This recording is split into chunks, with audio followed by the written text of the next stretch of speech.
Dans cette séquence, nous allons continuer l'exploration du langage Python en étudiant les différents groupes de mots-clés et en regardant comment ils nous aident à développer des algorithmes. En informatique, un langage de programmation est une notation conventionnelle destinée à formuler des algorithmes et produire des programmes informatiques qui les appliquent. Pour l'instant, nous avons vu comment créer, grâce à des instructions, c'est-à-dire des ordres donnés à un ordinateur, différents types d'objets, entiers, flottants, listes, chaînes de caractères.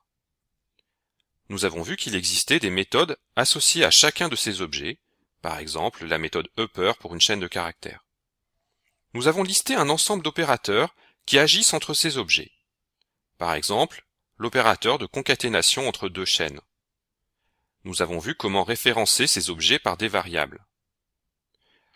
Nous avons vu qu'il existe des fonctions intrinsèques Python, telles que les fonctions print, dict, help, qui agissent sur ces variables.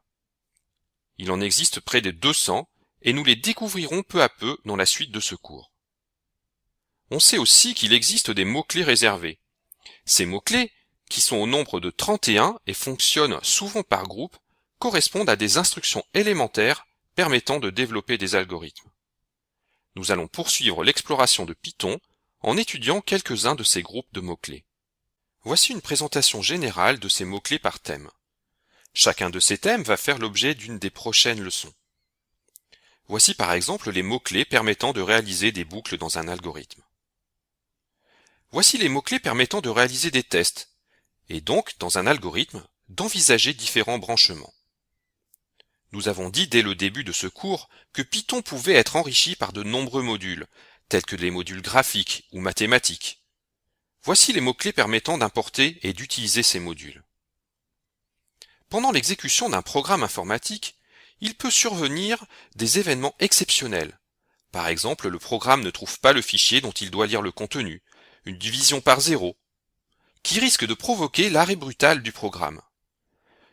Une exception est un moyen de gérer ces événements. L'exécution normale du programme est alors simplement interrompue et un ensemble d'instructions est exécuté.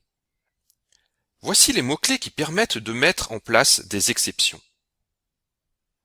Dans Python, nous l'avons dit, tout est objet. Nous avons la possibilité de créer nos propres classes d'objets avec leurs attributs et méthodes et les liens qu'elles peuvent entretenir. Nous n'aborderons pas la programmation objet dans ce module. Un objet particulier retiendra notre attention. Divers langages de programmation offrent la possibilité d'isoler un fragment de programme et d'en faire une opération générale, paramétrable, susceptible d'être utilisée de façon répétée.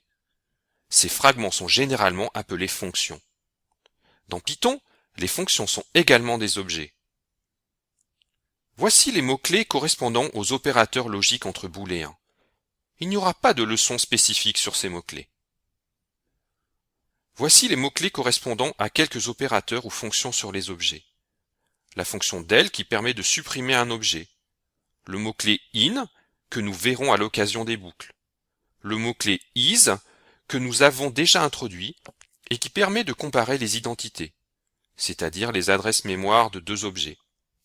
La fonction print que nous avons déjà introduite et utilisée plusieurs fois. Il n'y aura pas de leçon spécifique sur ces mots-clés. Enfin, d'autres mots-clés particuliers que nous introduirons dans le courant des différentes leçons à venir. Voici donc la liste des prochaines leçons. Dans la leçon suivante, nous allons découvrir les tests.